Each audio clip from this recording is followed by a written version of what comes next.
Vitajte, pútnici hviezdnych ciest, na mojom kanáli, kde spoločne odhalujeme tajomstvá vesmíru a učíme sa tancovať v rytme mesiaca. Dnes je jeden z najtemnejších a energeticky najnáročnejších dní celého lunárneho mesiaca. Deň, kedy sa ilúzie stávajú realitou a staré karmické dlhy prichádzajú na preplatenie. Mnohí ho nazývajú satanským, dňom pokušení a astrálnych bitiek. Ale nebojte sa. Ja som tu, aby som vám ukázala, ako prejsť týmto karmickým ohňom nielen bez popálenia, ale dokonca z neho výjsť silnejší, čistejší a múdrejší. Pretože aj v najhlbšej tme sa skrýva najväčšie svetlo. Nachádzame sa v 29. lunárnom dni, poslednom a najkoncentrovanejšom dni celého cyklu. Je to deň tesne pred novom, kedy je mesiac takmer neviditeľný a jeho energia je stiahnutá dovnútra, do podsvetia našej duše. Fáza ubúdajúceho mesiaca vrcholí. Aby toho nebolo málo, Luna dnes prechádza tajomným a intenzívnym znamením Škorpióna. Táto kombinácia je ako tlakový hrniec pre naše emócie a podvedomie. Škorpión vládne transformácii, smrti a znovuzrodeniu, tajomstvám a všetkému skrytému. Spolu s energiou 29. dňa vytvára atmosféru, v ktorej všetko, čo sme zamietli pod koberec, vypláva na povrch s obrovskou silou. Hlavným symbolom tohto dňa je hydra alebo chobotnica. Obrovské, mnohohlavé monštrum z hlbín, ktorého chápadlá nás môžu stiahnuť do priepasti chaosu a ilúzií.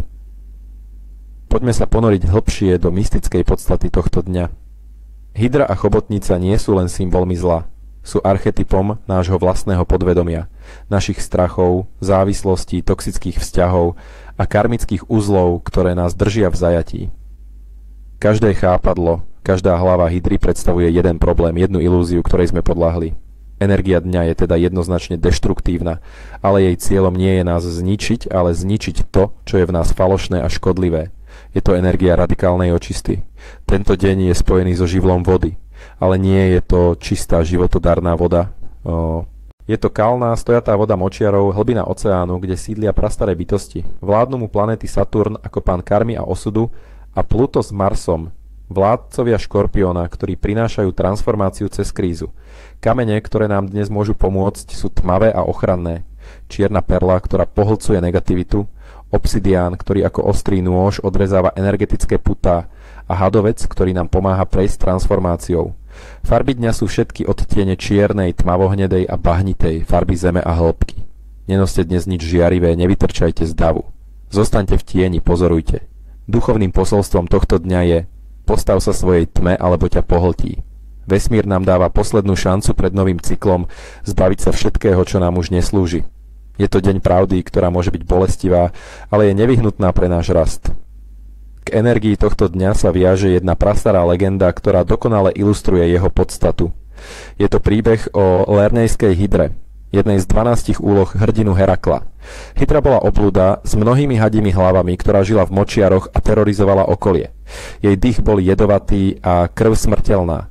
Najhoršie však bolo, že keď jej Herakles odťal jednu hlavu, na jej mieste okamžite narástli dve nové.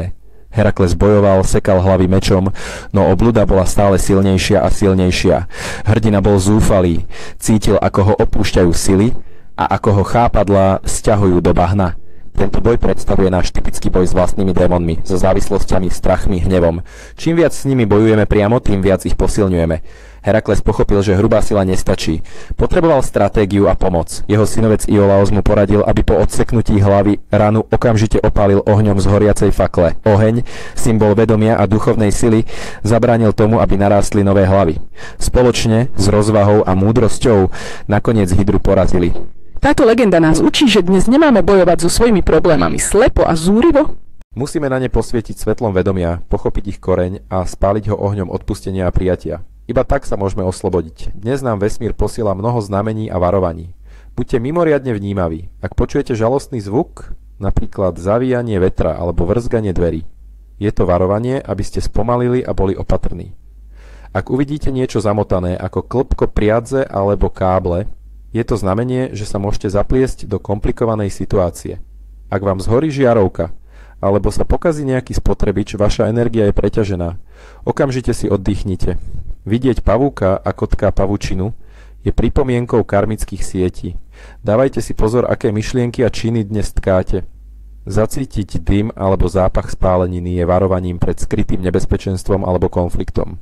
Ak náhodou stretnete niekoho z hlbokej minulosti, znamená to, že karmický uzol s touto osobou ešte nie je rozviazaný.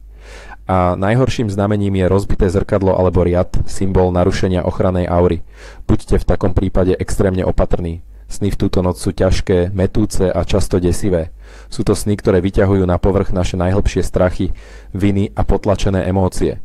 Môžete snívať o príšerách, prenasledovaní, pádoch do priepasti alebo o plávaní v kalnej vode. Tieto sny nie sú prorocké v pravom zmysle slova. Neukazujú budúcnosť, ale diagnostikujú vašu dušu. Sú mapou vášho vnútorného podsvetia.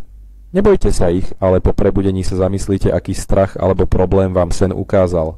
Je to príležitosť na jeho vyliečenie. Ľudia narodení v tento deň majú veľmi zložitý, no zároveň nesmierne silný osud. Sú to karmickí bojovníci. Od narodenia čelia mnohým skúškam. Bojujú s vnútornými démonmi a často sa cítia nepochopení. Majú však obrovskú odolnosť, hlbokú intuíciu a schopnosť vidieť pod povrch vecí.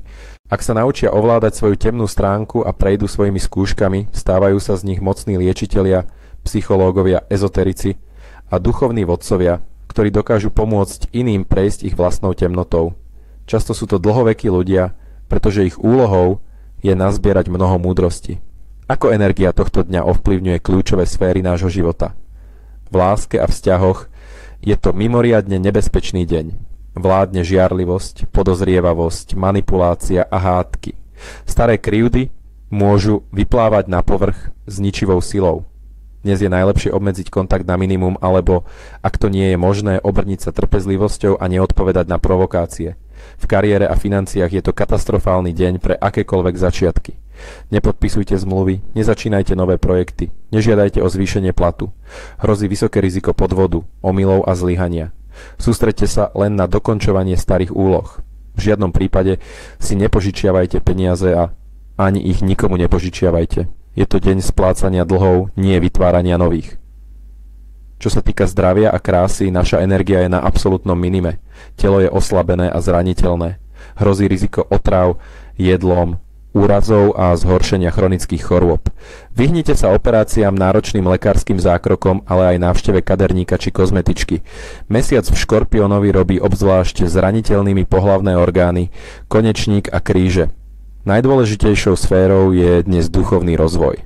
Je to ideálny čas na hlbokú vnútornú prácu, očisťu a pokánie. Modlitba, meditácia zameraná na uvoľnenie negativity a odpustenie majú dnes obrovskú silu. Čo teda konkrétne robiť, aby sme tento deň prežili v zdraví a využili jeho transformačný potenciál? Mám pre vás 4 silné praktiky. Prvou je rituál prestrihnutia karmických pút. Ak cítite, že vás niekto alebo niečo z minulosti stále energeticky vysáva, urobte toto. Zapálte si čiernu sviečku.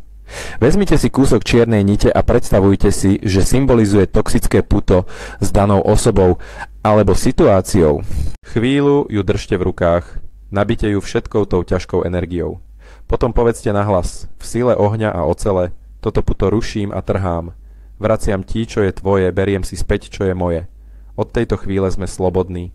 Potom niť prestrihnite nožnicami a oba konce spálte v plameni sviečky. Zvyšky sviečky a popol zakopte vonku do zeme. Druhou praktikou je očista vodou a solou. Sol je prastarý symbol očisty a ochrany. Pred sprchou alebo kúpeľom si celé telo na sucho pretrite hrubozrnnou morskou soľou. Predstavujte si, ako sol do seba nasáva všetku negativitu, choroby a smútok. Potom sa opláchnite pod tečúcou vodou a vizualizujte si, ako voda všetko zlé odplavuje preč do odtoku. Pritom si môžete hovoriť: čistá voda, zmiz zo mňa všetko zlé, všetko temné, všetko nepotrebné. Zostáva len čistota a svetlo. Treťou je ochranná meditácia s obsidiánom. Sadnite si do ticha a vezmite si do ruky kúsok obsidiánu. Zatvorte oči a sústreďte sa na svoj dých. Predstavujte si, ako z kameňa vychádza energia a vytvára okolo vás nepreniknuteľnú guľu čierneho, zrkadlovo-lesklého svetla. Táto guľa vás chráni a akákoľvek negatívna energia, ktorá sa k vám blíži, sa od nej odrazí späť k svojmu zdroju. Štvrtou a najdôležitejšou praktikou je praktika odpustenia. Vezmite si papier a pero a napíšte list osobe, ktorá vám ublížila. Píšte bez cenzúry. Vylejte na papier všetok hnev, bolesť a smútok. Keď budete cítiť, že ste napísali všetko, na záver pridajte vetu. Napriek všetkému ti odpúšťam. Prepúšťam teba, prepúšťam seba a prepúšťam túto bolesť. Nech sme obaja slobodní. Potom list rituálne a bezpečne spálte. Sledujte, ako oheň premieňa bolesť na popol a dým, ktorý stúpa k nebu. Pokiaľ ide o stravu, dnes platí pravidlo menej je viac. Ideálny je pôst alebo veľmi ľahká strava. Jedzte jednoduché jedlá, ako sú pečená koreňová zelenina, oplodninové kaše alebo čisté vývary. Pite veľa čistej vody a bylinkových čajov, napríklad harmančekový, na upokojenie. Vyhnite sa mäsu, alkoholu, mliečnym výrobkom, hubám a akýmkoľvek ťažkým a priemyselne spracovaným potravinám. Tým odľahčíte telo a uľahčíte duchovnú očistu. A na záver to najdôležitejšie, hlavné zákazy dňa. Čomu sa dnes za každú cenu vyhnúť? Poprvé, v sociálnej sfére. Nezačínajte nové vzťahy, ani nechoďte na prvé rande.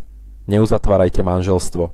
Vyhýbajte sa davom a hlučným spoločnostiam. Je to miesto, kde môžete ľahko nasať cudziu negativitu. A hlavne, nepúšťajte sa do žiadnych hádok a konfliktov. Dnes majú tendenciu eskalovať do extrémov. V oblasti financií a práce. Nezačínajte nové projekty a nepodpisujte zmluvy.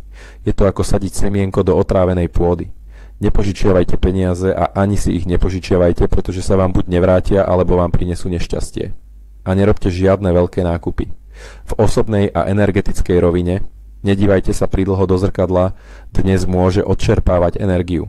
Nestrihajte si vlasy, ani nechty, prerušili by ste spojenie s ochrannými silami.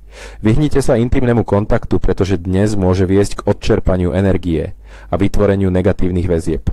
A posledné, najdôležitejšie pravidlo. Neverte žiadnym sľubom, novým informáciám ani výhodným ponukám. Dnes je závoj ilúzie veľmi hustý. Pamätajte, že aj tá najtemnejšia noc sa končí úsvitom. Tento deň nie je trest, je to skúška a veľká príležitosť. Príležitosť zbaviť sa starých bremien a pripraviť sa na nový začiatok, ktorý prinesie zajtrajší nov. Využite tento deň múdro, aby ste sa očistili od všetkého starého a uvoľnili miesto pre nové svetlo. Želám vám silu, odvahu a vnútorný pokoj. A nezabudnite, hviezdy nám radia, ale my rozhodujeme. Stretneme sa pri ďalšom lunárnom dni. Vaša hviezdna sprievodkyňa. Kúke.